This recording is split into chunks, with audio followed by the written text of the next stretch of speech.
देखिएगा, जो हमारे गति के 3 समीकरण थे, है ना, गति के समीकरण। Number 1, v is equal to u plus AT। Number 2, s is equal to ut plus half AT square. और number 3, v square is equal u square plus 2as।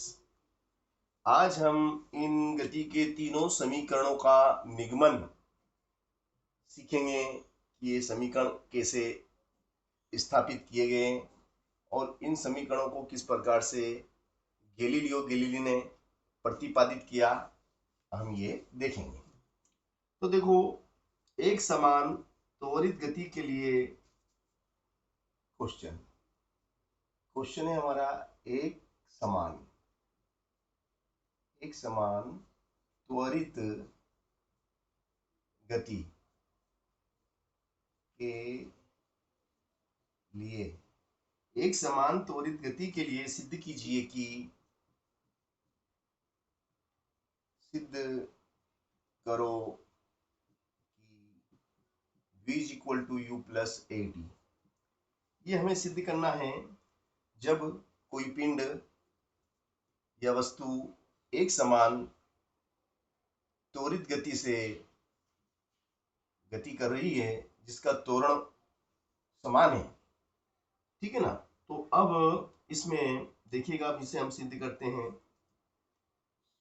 Solve. माना कि किसी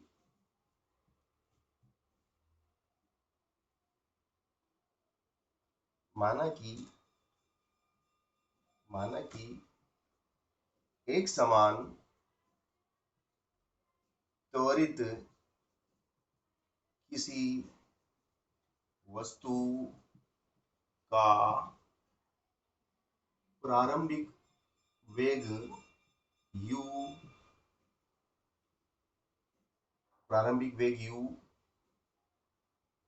तथा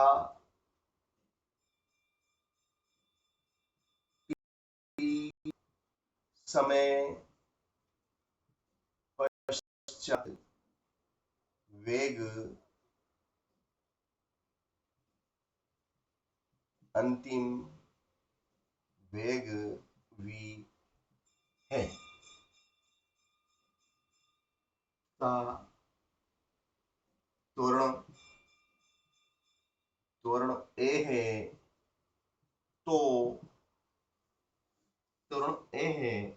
तो भैया त्वरण की परिभाषा से, किसकी परिभाषा से भैया, देखिएगा अब आप,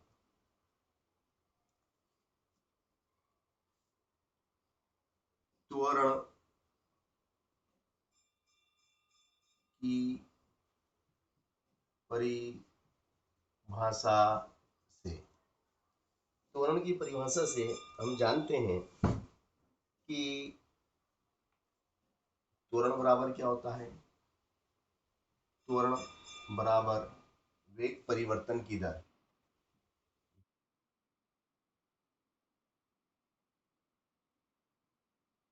जी जी, है ना, वेग परिवर्तन की दर, ये आपका त्वरण की परिभाषा है ना। अब वेग में जो परिवर्तन हुआ है ना, वेग परिवर्तन की दर, तो वेग में जो परिवर्तन हुआ है ना, अंतिम वेग v और प्रारंभिक वेग u, इन दोनों का अंतर होगा वेग परिवर्तन। कितना वेग में परिवर्तन हुआ, मान लो प्रारंभिक वेग उसका 30 किलोमीटर, या प्रारंभिक वेग मान लो 30 मीटर पर सेकेंड था, और t समय पश्चात अंतिम वेग उसका हो गया 40 मीटर पर सेकेंड। तो इनका जो अंतर है वो होगा 40 माइनस 30 बराबर 10। ये होगा आपका वेग में परिवर्तन, 10 मीटर पर सेकेंड का परिवर्तन कितने समय में हुआ, t समय में हुआ। तो v minus you upon T, वेग में परिवर्तन बटे समय। आप चाहो तो यहाँ ऐसा भी लिख सकते हैं, ऐसा लिख सकते हैं, वेग में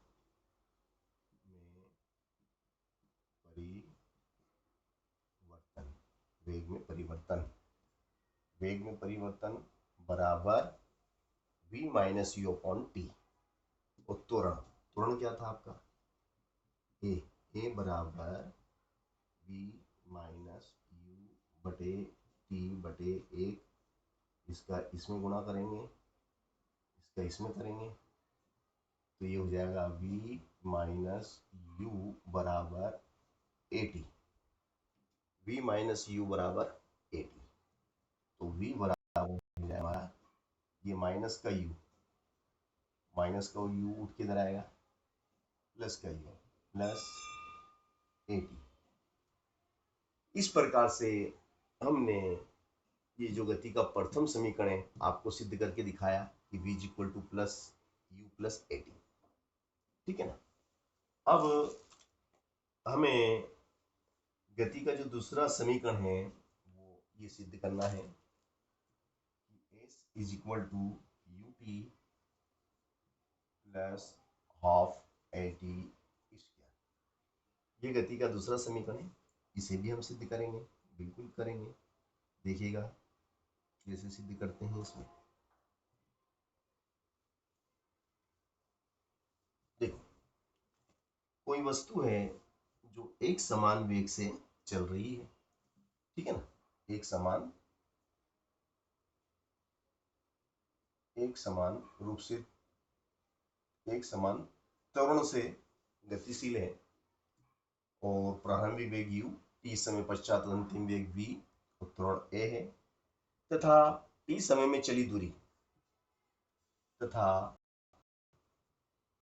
t समय में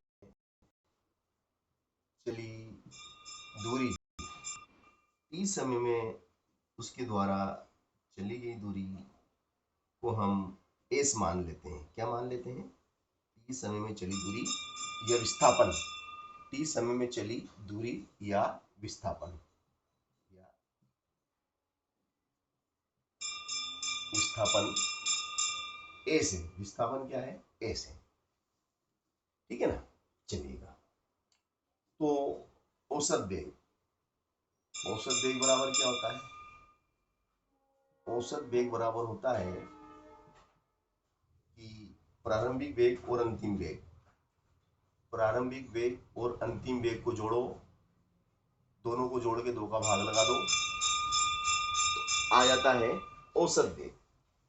दोनों को जोड़ के 2 का भाग लगा देंगे तो हमें मिलेगा औसत वेग। अब हम क्या देखते हैं कि u, देखिएगा आप, u प्लस v की जगह आपका क्या आ जाएगा, v बराबर, अभी मैंने आपको निकाल के दिखाया गति का जो प्रथम समीकरण था, गति का प्रथम समीकरण अभी निकाला था कि v बराबर u प्लस ए टी बटे में 2। v की जगह आ गया गति का समीकरण, प्रथम समीकरण v is equal to u plus a t, वो वैल्यू पुट कर दी। तो देखिएगा, अब ध्यान से देखिएगा आप, औसत वेग, औसत वेग बराबर क्या हो जाएगा आपका, 2u प्लस ए टी बटे 2। तो ये हो जाएगा आपका औसत वेग बराबर 2u बटे 2 प्लस, आगे कुछ नहीं, एक रहता है, आगे कुछ नहीं, एक रहता है, तो 1 बटे 2 ए टी, ठीक है ना। अब ये 2 से 2 चला गया, तो भैया मेरे औसत वेग हो जाएगा आपका u plus half a T, u plus half a T, ठीक है ना। ये आपका औसत वेग मैंने निकाला। अब देखिएगा वेग, है ना, औसत वेग की एक और परिभाषा है जो हमें याद है, क्या सूत्र है वो सूत्र है भैया आपका, सूत्र से औसत वेग बराबर कुल विस्थापन बटे कुल समय। कुल विस्थापन बटे कुल समय। तो औसत वेग कितना आया? ये आपका औसत वेग, ये रख दो आप u प्लस हाफ AT बराबर कुल विस्थापन कितना s, कुल समय कितना t। अब यहां से आप क्रॉस गुणा करेंगे, इसमें इसका और इसमें इसका गुणा करेंगे, s बराबर हो जाएगा u का गुणा t, u का गुणा t में होगा तो ut plus half AT square, half AT square, ut plus half AT square. इस तरीके से हमने ये गति का जो द्वितीय समीकरण है उसका भी निगमन करके आपको दिखाया कि किस प्रकार से ये समीकरण बनता है। ठीक है ना। अब हम बात करेंगे कि भाई गति का जो तीसरा समीकरण है, गति का जो तीसरा समीकरण है उसका हमें निगमन करना है v square is equal to u square. ये वाले समीकरण का निगमन अब कैसे होगा देखिएगा आप, है ना। तो हमें सिद्ध करना है v square is equal to u square plus two as। Don't worry, देखिएगा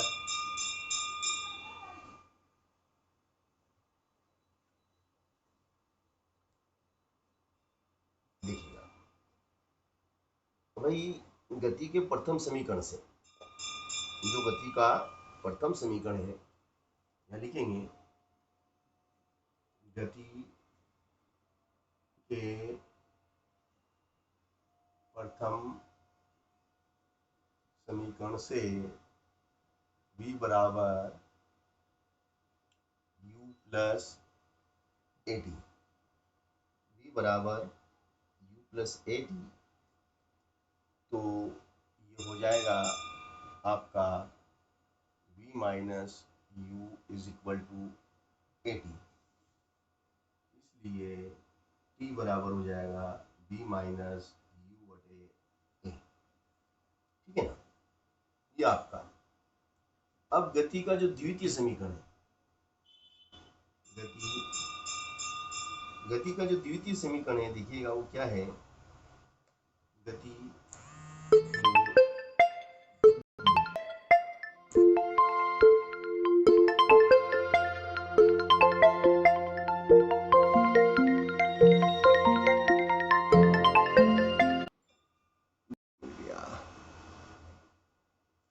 गति के द्वितीय समीकरण से, गति के द्वितीय समीकरण से हम क्या देखते हैं कि जो गति का द्वितीय समीकरण है देखिएगा आप ध्यान से, s is equal to u t plus half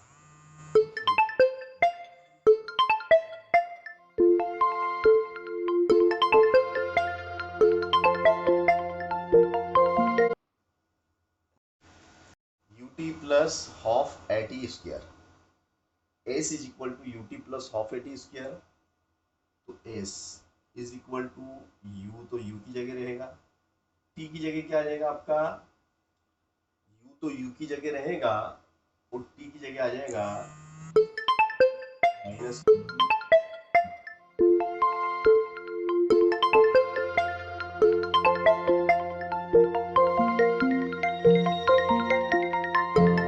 ना मैं पढ़ा रहा हूँ, अभी मैं पढ़ा रहा हूँ इसलिए फोन आ रहा है भैया बार बार।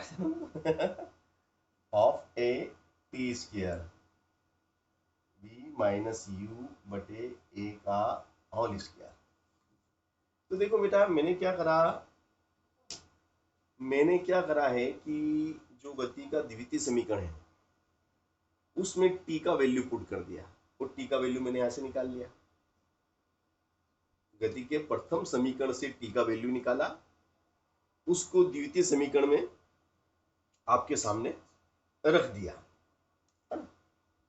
के समीकरण में मैंने उस मान को रख दिया। चलो अब इसको मैं हल कर लेता हूँ, आपके सामने इसको मैं हल कर लेता हूँ। u का गुणा v में करेंगे तो uv माइनस यू स्क्वायर बटे में a प्लस हाफ, है ना, डॉट a, और इसका अंदर कोष्टक खोलेंगे v square minus 2uv plus u square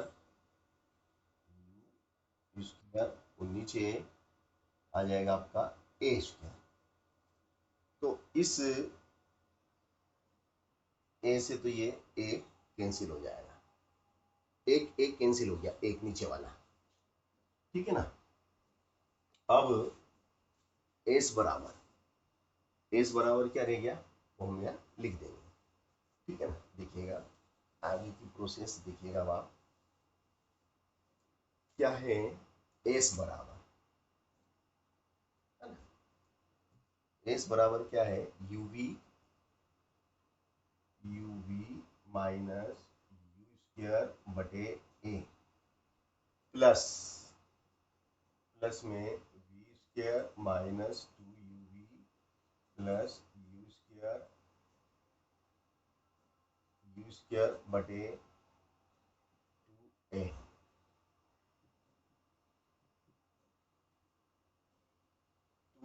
तो ए से ए गया, देखो ए से ए गया तो दो बचा, दो का गुणा इसमें करो 2uv माइनस 2u स्क्वायर।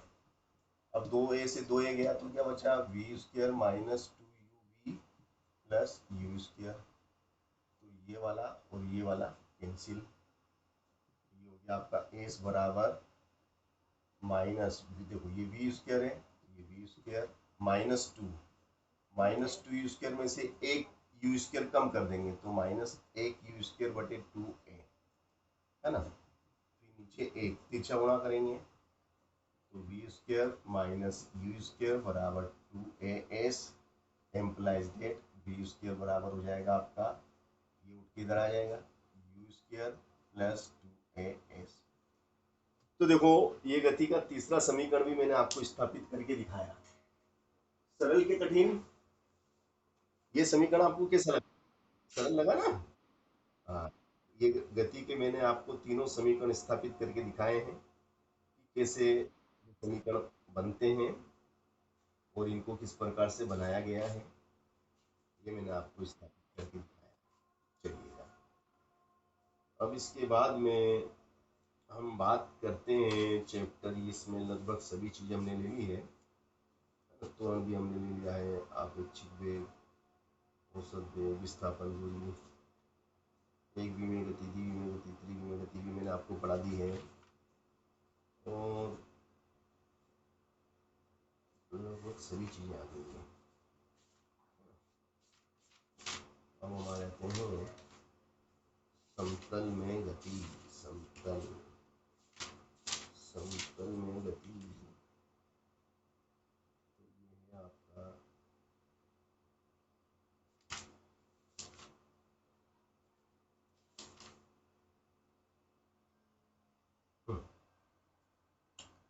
देखो